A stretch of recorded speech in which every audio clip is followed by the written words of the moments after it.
Hello everyone, we're just here today at the Cooper and John Newton Museum. This is the house that William Cooper used to live in, and I'm going to show you some really interesting stuff about the hymn writing inside.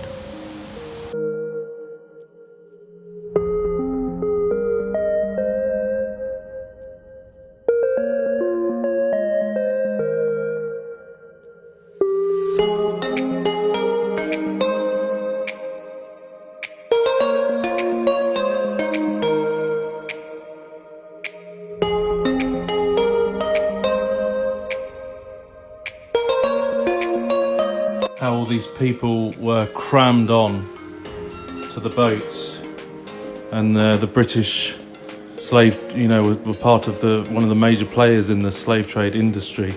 Most died when they were on the slave ships, and this is how much space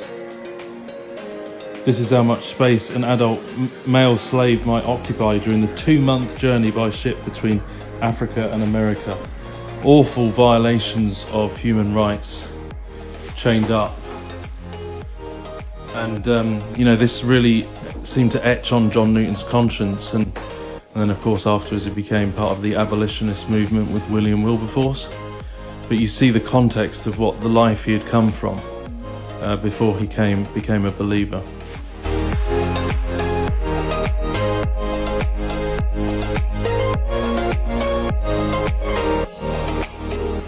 And this house where William Cooper used to live, it's a very grand old house, and writes his content in Olney, this small town.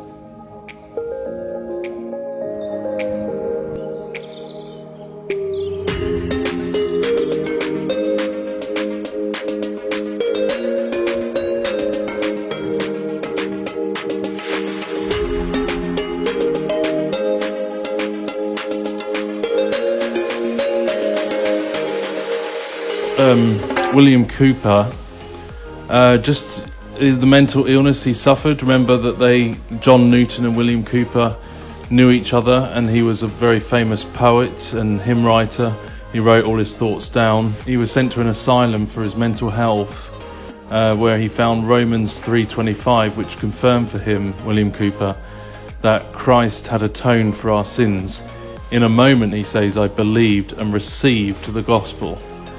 So he began to express his faith in his poetry, but he still struggled, that he was never cured of this bipolar type thing throughout all his life of struggling with all this mental health. William Cooper, back in the 1700s, he suffered from attacks of severe depression throughout his life and attempted suicide several times.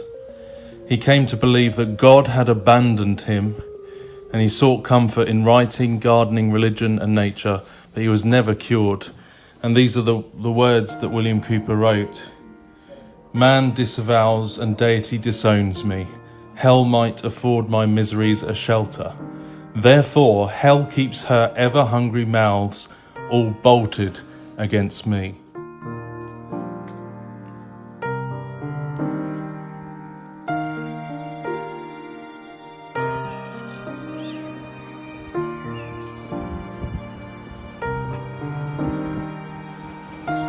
Today we are walking through a secret garden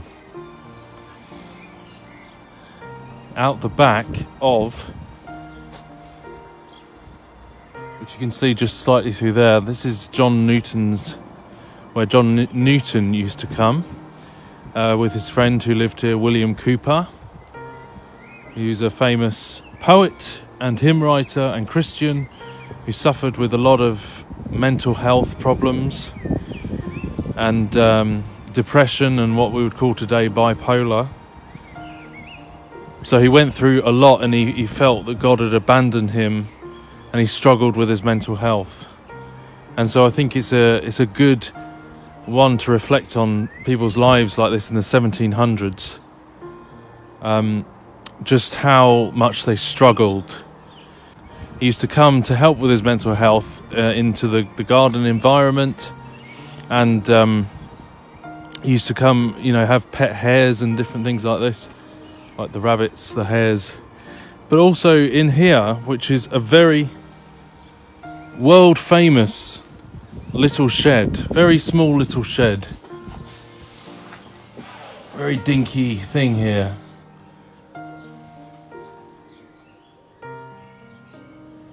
But what happened in here is that William Cooper and John Newton would come into here and they would write hymns, and one of the most famous hymns, which you will know of, called Amazing Grace. Amazing grace, how sweet the sound that saved a wretch like me. I once was lost, but now I'm found, was blind, but now I see. They wrote this in here, just in this small little shed out the back of their garden in England here. So this is what's left of it. You see loads of writing from all over the centuries, over the walls, from the 1700s, the 1800s. And John Newton, of course, had been a slave trader. And he was part of the abolitionist movement in the end with William Wilberforce. But you can see, what's interesting is you can see John Newton's idea of being set free from slavery written into his hymns. And that's what they did. They wrote their hymns here in this little garden shed in the back garden. Amazing, amazing place to see and to remember for all those who do struggle with their mental health.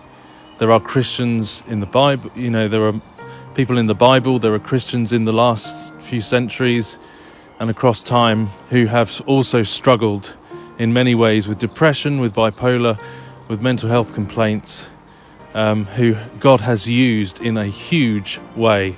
And this is the evidence to show that these people were also used mightily by God. Thank you for joining me today, and God bless you.